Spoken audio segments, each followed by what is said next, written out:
bass player extraordinaire, Mr. Pete Trewavas. Welcome to Linea Rock. Thank you. It's lovely to be here. Great to have you.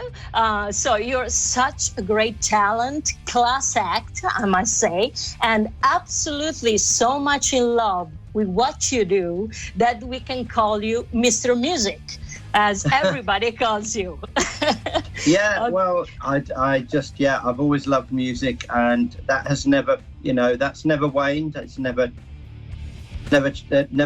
died out here. All my career, so it's good. It's a good thing. Okay, so Pete, you joined Marillion in 1982, and you've always been there, unyielding, I must say, and up to now, the 20th album, An Hour Before It's Dark, which has been just released at the beginning of March, and which was an instant bestseller in the charts all over the world, including Italy. And we are very much about that, very much happy. Yes. Yeah, it surprised us a bit. I mean, we spent a lot of time on this album. It's been quite a long time since our last studio album. Yeah. And we took a lot of care over it. So we kind of, I think we realised we had a lot of very good music and a lot of very good ideas, and we just condensed, rather than writing longer pieces of music, we tried to condense it a bit and make it a bit more accessible, I suppose, for a modern market, and it seems to have paid off. And let me tell you that An Hour Before It's Dark, it's, such an evocative title and very current indeed, even more current now with all is happening. So did you come up with the title first? That was the spark of the inspiration, the situation that we're living in. What happened? So originally, when we started writing, we were just writing songs. We weren't even writing for an album. We didn't want to put ourselves under the pressure of having to sit down and write songs for an album. We're in a lucky situation where we don't have a record company breathing down our necks. We have an amazing fan base, which the chart positions kind of, tell everybody. And so there's no pressure on us to do anything in any particular order. So we just messed around with music. And as I said, we waited until we had a lot of strong ideas. Yeah. And it became apparent during lockdown and with the whole pandemic going on that, originally we didn't want to mention it. We weren't going to talk about it because we figured everybody else would. Yeah. And then it became so much a part of everyone's lives that we thought, well, it would be remiss of us not to actually, approach it in some way. So we've tried to be, kind about things. We've tried not to upset people too much about it. I mean, the two main recurring themes on this album really are the climate change issues and the pandemic. And An Hour Before It's Dark just happened to be a lyric in one of the songs. In fact, I think it ends up in two songs, and it's in Care, which is the kind of the big hitter, I think, for this album. It's the big kind of standout song. I think every album needs one of those songs that somehow gives it more worth, more gravitas, and draws people to it and rounds it off somehow, Yeah. And it was the guy who was doing the artwork, actually, our art director, who said, that'd be a good lyric. That would be a nice title, because we came up with quite a few title ideas, and it's quite nice that An Hour Before It's Dark actually isn't the title of a song. It's just an overreaching, umbrella for the subject matters, and they're all a bit intertwined, and there's a lot of anxiety out there, and a lot of people. Even more so now, of course, with what's going on in the world. Of course. But But even then, you know, I think everyone was feeling the effects of having various lockdowns and not really knowing when the end of this kind of thing was going to happen. And so, An Hour Before It's Dark it's something that parents say to their kids before mobile phones, when we went out to play, when I was a lad, because I'm old, your parents would say, come back, I want you back an hour before it's dark, you know. Okay, yeah, just to make sure that you were in and safe, you know. And about a cover, which is quite simple compared, you know, to previous Marillion cover artwork. That sun, you know, with colorful rays of light, and the black one, which is an exclamation mark, which is very interesting. How did that came about? I mean, that was the band's idea, or it was actually who realized the artwork that had the idea? And why it's the perfect jacket for this album? Yes, I know, it is a great album. I mean, we had various pieces of art given to us, but mostly by Simon Ward, our usual designer, and a few other people as well, put in some contenders, and that really struck everybody. There were two things that struck us, actually. There was a kind of 6-bar gate type thing, you know. 5-bar gate is four stripes and a cross, and it's a way of counting.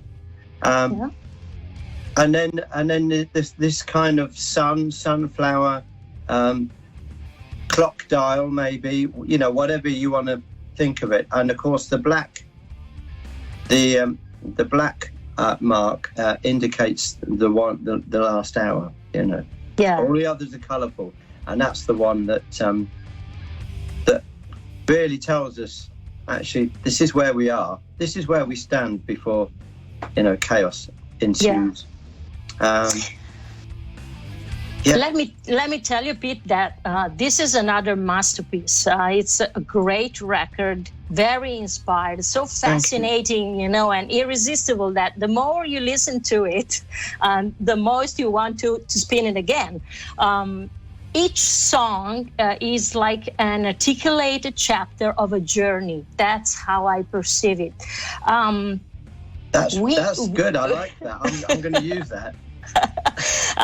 We know you have, you know, this addictive, as you already mentioned, this addictive fascination for long songs. This time there's a good balance, but normally, is this the main plan? I mean, since the beginning, because the pieces, you know, sometimes are complex, sometimes not, but they tend to be long sometimes.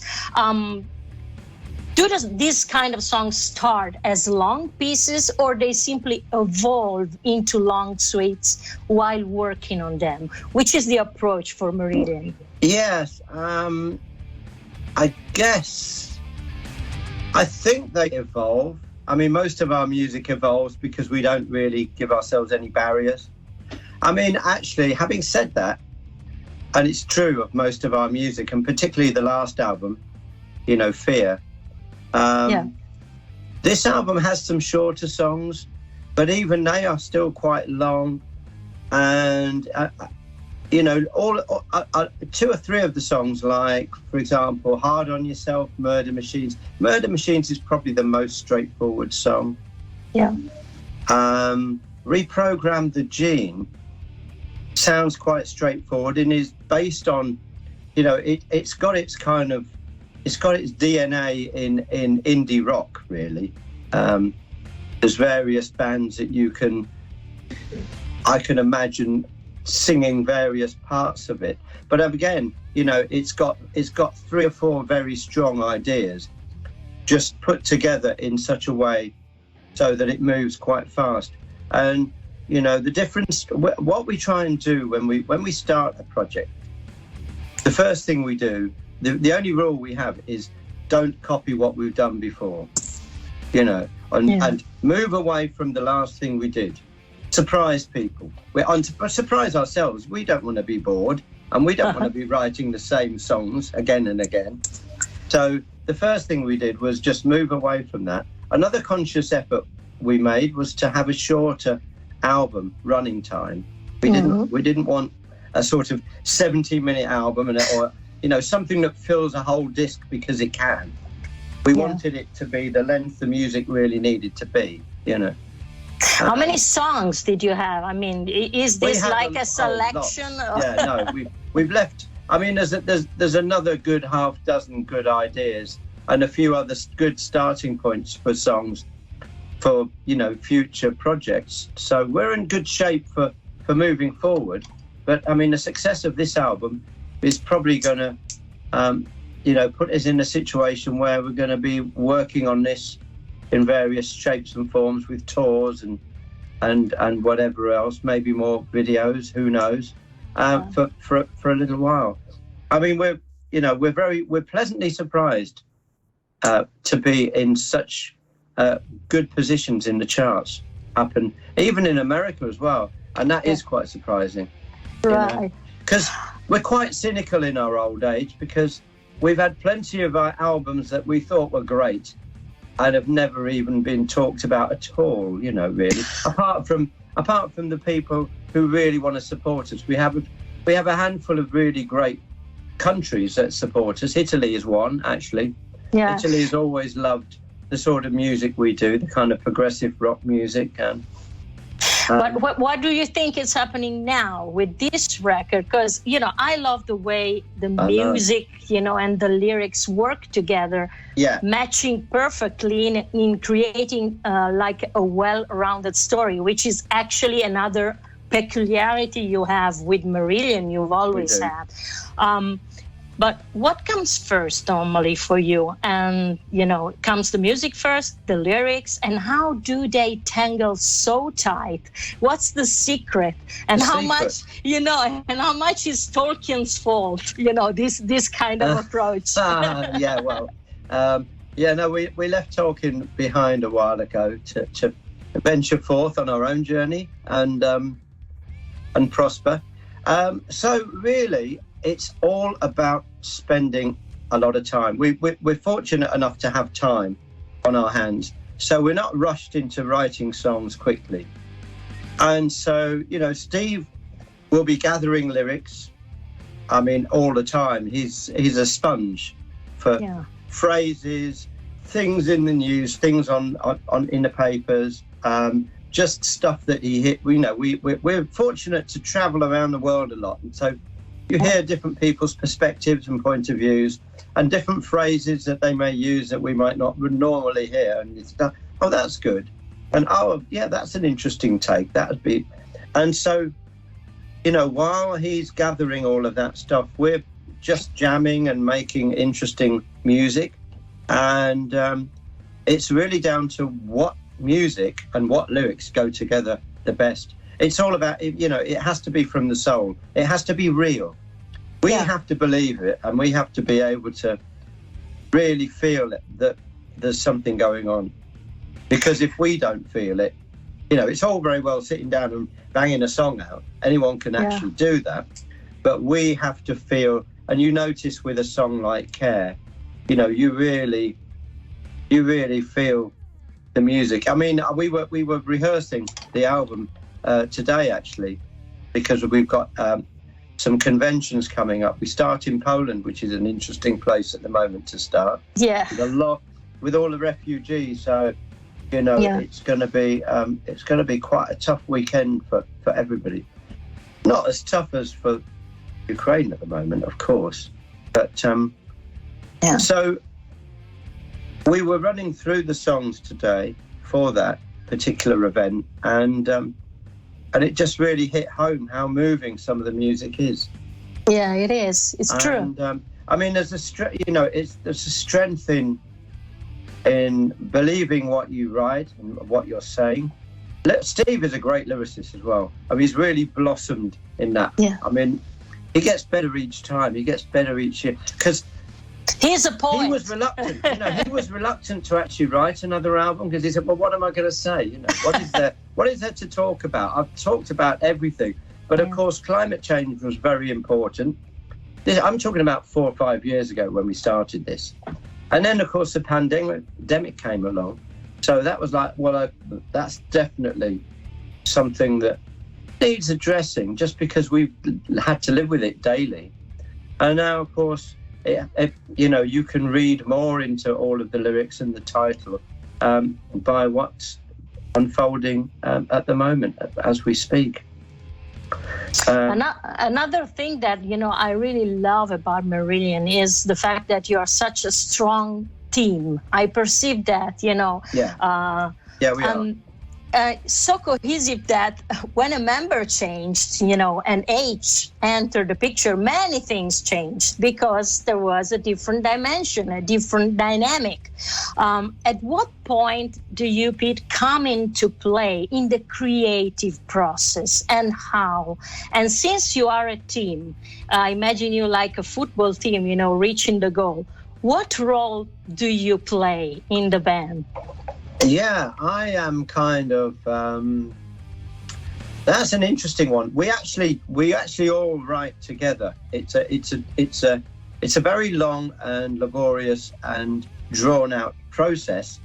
But we find that when the five of us are together in a room, regardless of who's coming up with an initial idea, we've played together for so long and for so, we respect each other immensely as musicians. We're very, very good friends as well. So we have fun with our music. I mean, we might write a lot of miserable songs and a lot of songs about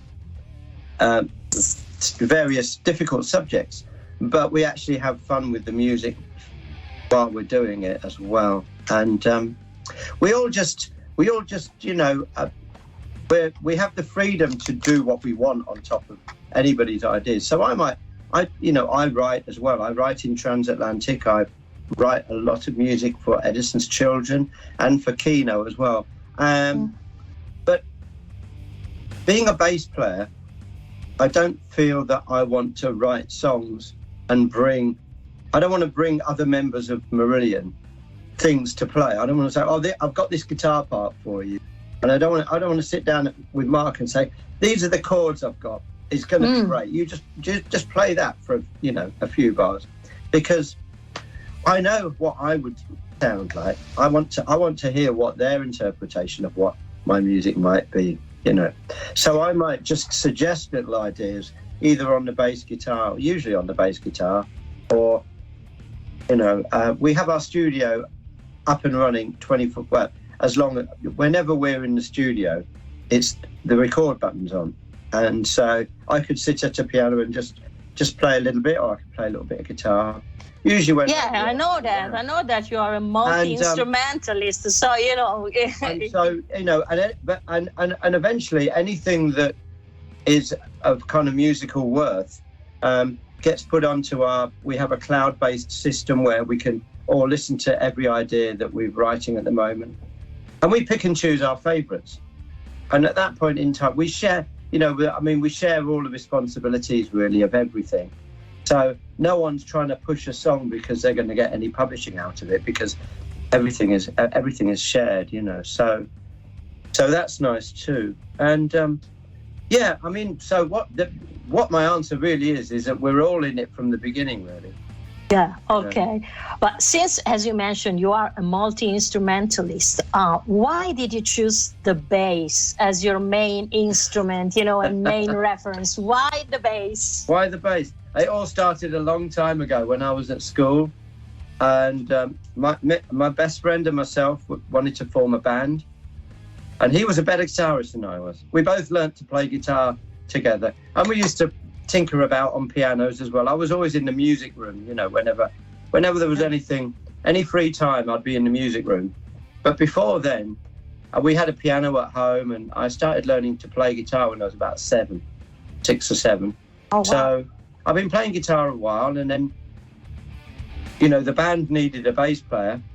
One of my favourite musicians at the time was Paul McCartney, actually. Mm-hmm. I was a massive, massive Beatles fan. So I sort of went on to bass, and I very quickly realised how cool an instrument it is. And I try and be melodic with it, because I also used to play in an orchestra. I used to play clarinet in an orchestra as well.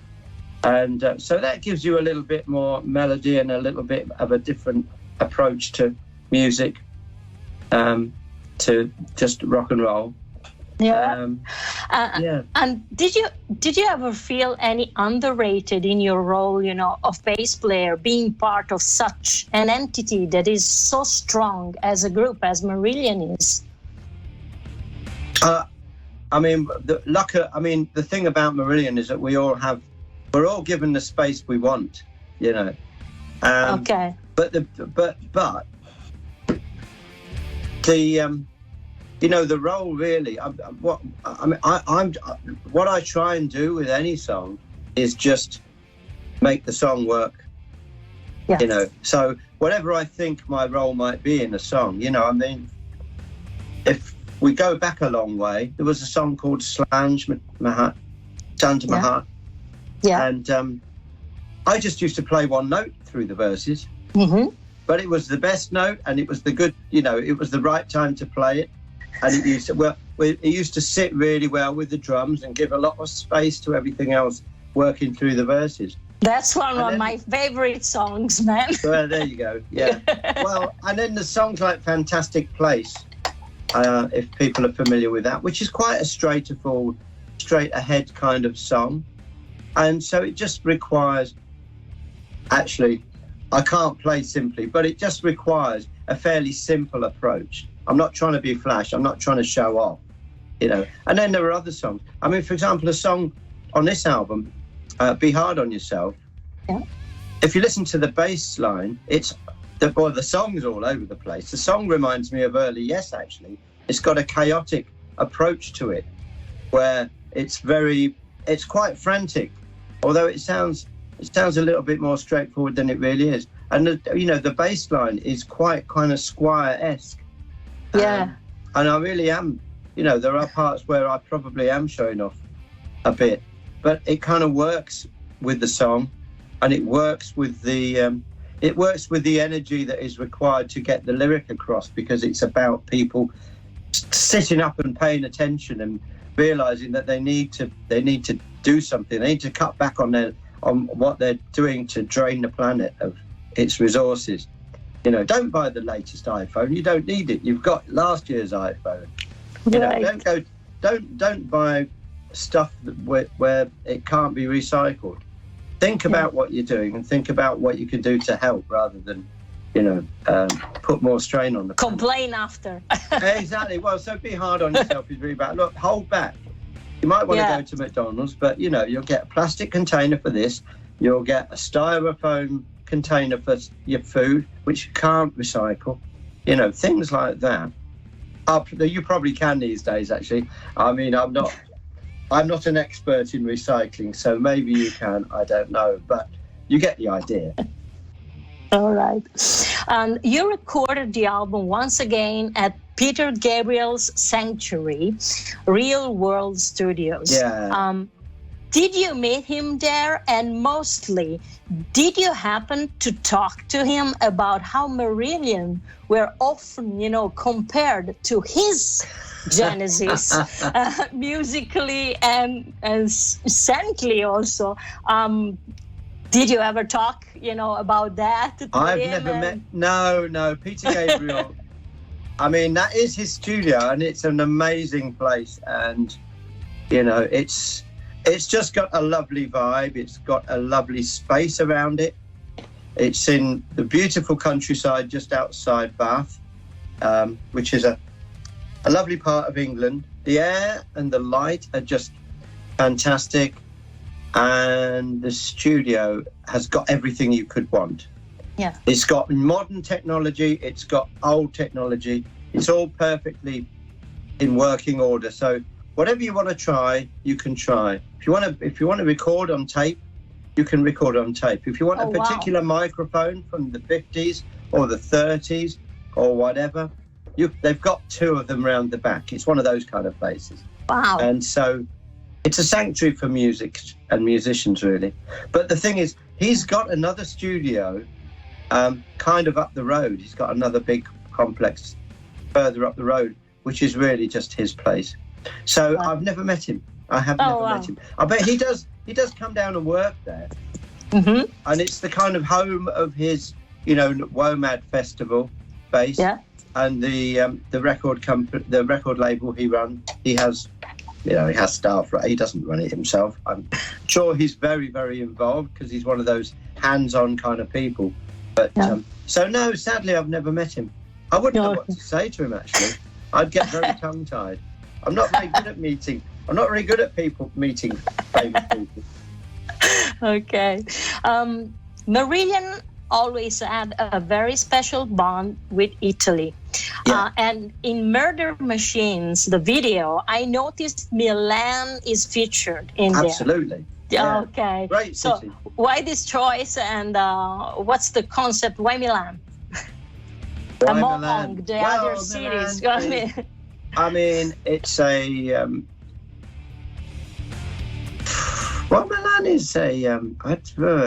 the reason... the video was really about, you know, the kind of... you know, it's about people. It's about what am I trying to say? I'm trying to say something and I can't quite get out what I want to say. I get it's about, you know, metropolises and the amount of people in them, and, you know, the stress and the strain and the you know, the way that you can pass on coughs, colds, and, you know, of course, more latterly, the pandemic. So it was kind of a good one of the metropolises of the world, really, I suppose. Yeah. You know. So it's a beautiful one, though. I was going to say because Milan, well, the area around Milan, I suppose, is quite industrial, but Milan itself is a beautiful city, isn't it? Yeah, it is. It's my and hometown. you know, there were other cities as well we chose for the same reasons. Places where there's just so many people under one roof. Tokyo is another good example, and New York. Yeah. You know. Pete, there's always been, you know, a lot of debate about Marillion being a prog band. Or not being a prog band. Do you consider yourself a prog band? And how would you explain Marillion to a young fan unaware, you know, of your past and career? Okay, it's an alien if he doesn't know you, but how would you explain that? No, there are people who don't know us. And I'm quite refreshed by that, actually.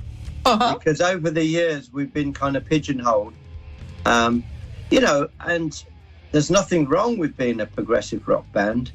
I don't happen to think we're the thing is that we're not primarily a progressive rock band. That we don't think like that. Okay. We write songs and we write, you know, we write statements. We write art. Is what we try and do is be artful with our music. Yeah. You know, I think of it's our approach is progressive, but the music we write, that we play, isn't that progressive, really. I mean, we have written, you know, we have got songs that are much more progressive than other songs, but we've got plenty of songs that are just straightforward. And they're just as good. They're just as valid. So we're really, I mean, you know, I think of us as a rock band because I never, you know, I mean, would you call Led Zeppelin progressive? Because of Stairway to Heaven, you know, there were a lot. I mean, progressive music kind of creeps up in lots of places. Interestingly enough, but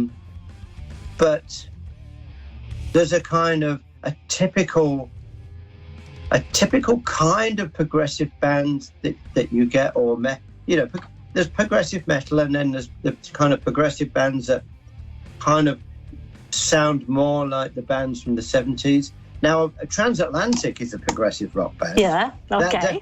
That is, and we're proud of it as well. And we kind of try and, you know, we're not trying to, but what we're trying to do is channel some of our kind of favourite things about the era that we love with transit. I'm talking about Transatlantic now. Yeah. And point people to various places where, you know, music is still good, even though they may not know anything about it, you know. And do you approach it in a different way, composing and playing with them? So.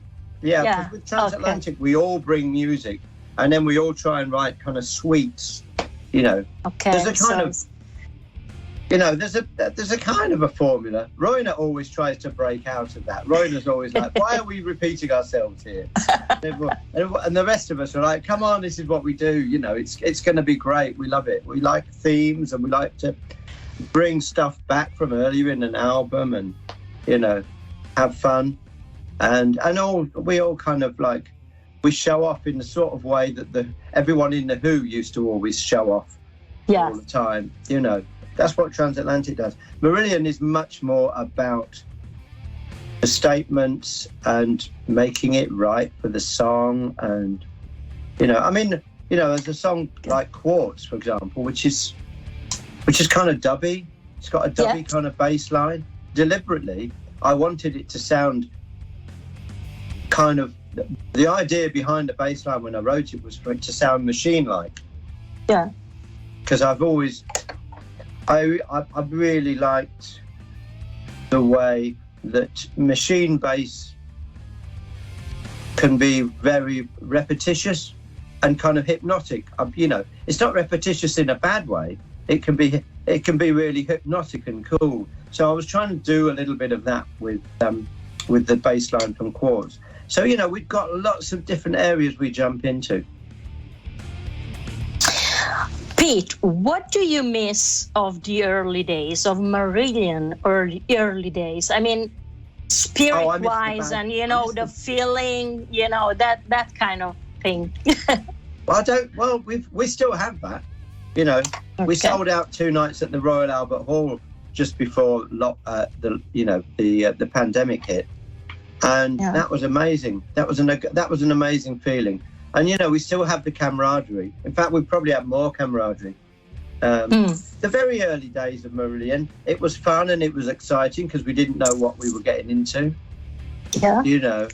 And when it's funny because when you're a kid and you want to be a musician, you dream about, you know, getting on stage and being in a band, and then you do that, and then, you know, the goal is the record company. The goal is to get a record deal, and we did that, and then we started doing big gigs, and then it starts to get a little bit like, well, actually, we're not in control of our lives anymore.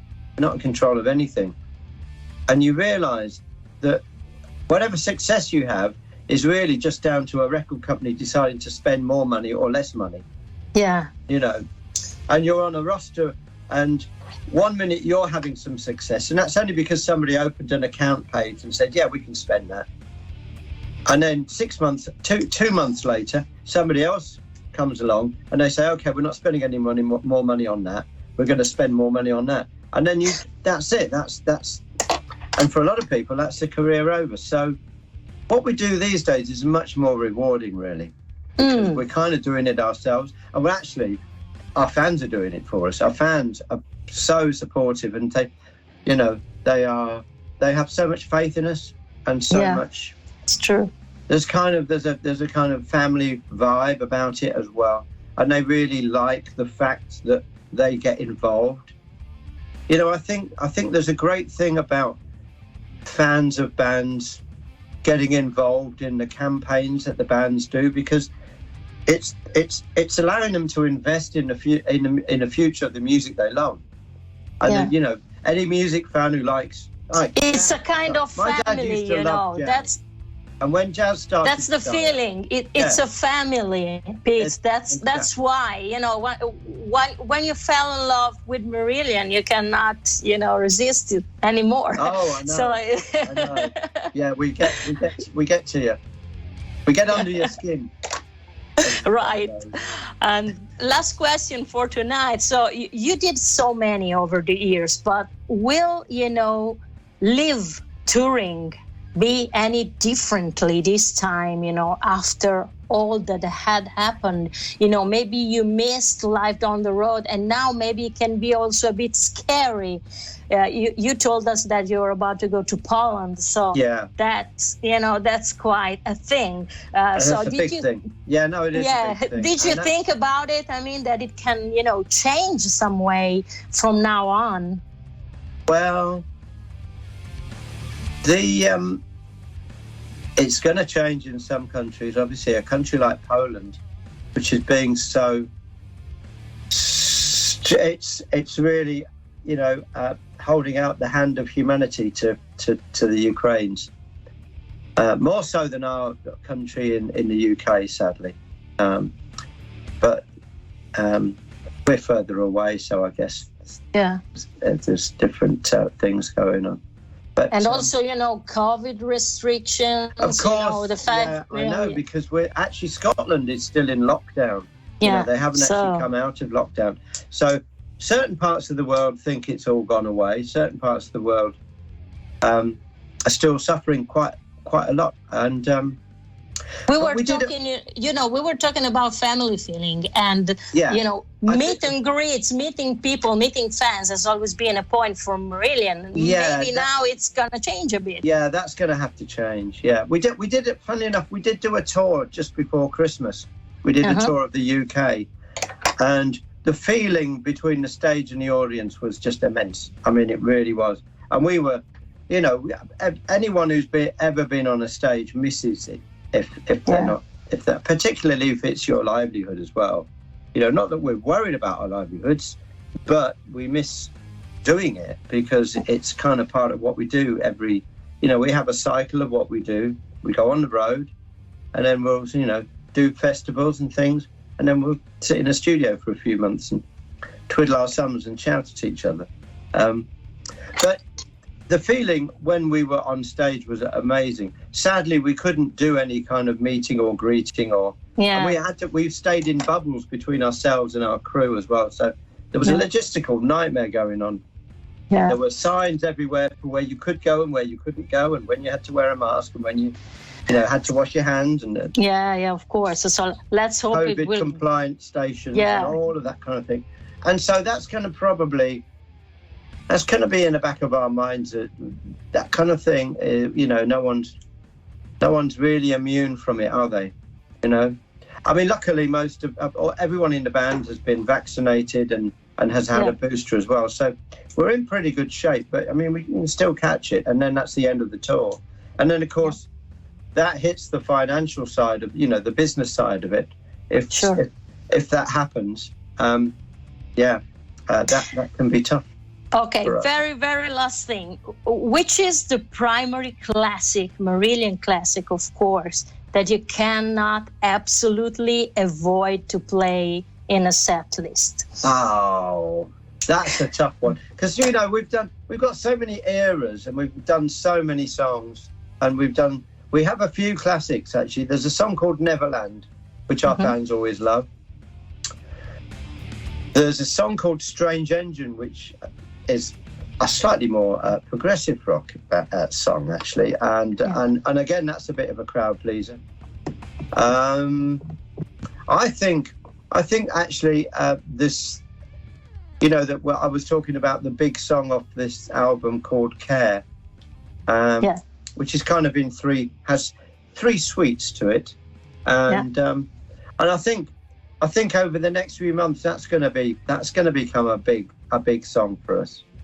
A favorite. It's going to become a favorite of the band and of the fans. I'm sure about that. Yeah, I mean, we're talking about that. I mean, from an album point of view, Brave is a fan favorite. The fans love Brave. The strange thing about that is when we first played it live, we first went on tour with it. Yeah. They weren't, the fans weren't really sure. It's like, And then after we finished playing it, we played a load of old favourites. It's like, oh, that's more like a concert. And these days they flock to see us perform Brave. Of course, also Misplaced Childhood is a fan favorite, and it's like, do you leave it like the big seller, maybe The Enemy some way, or it's still one of the records you're still proud of? Oh, still proud of it, of course. I mean, it has it's part of our history and it's a part of our heritage, and we wouldn't be here, I guess, without it, really. Yeah. It's a good album. It was very well put together. I think we did well with that. But I mean, we've written so much music since, and with Steve as well. Yeah. In the band. Right. It's we have to kind of pick and choose what we play and when we play it. Because we only have 2 hours. Oh, an hour 45 actually. We normally try and play, and so you just can't play everybody's favourite songs. Right. Okay, Pete. Thanks very much for your time. We cannot wait to have you back to Italy, and we can't wait either. Yeah, there's any plans already, or it's still in the works? At maybe 2023 if we can get it all worked out. Yeah. Right. Fantastic. Okay, so we're closing this interview with Reprogram the Gene. Do you want to introduce it for us? Hi. Yes, of course. Yeah. This is Marillion with Reprogram the Gene from the new album, An Hour Before It's Dark. Grazie, Pete. Thanks so much. Ciao. Ciao.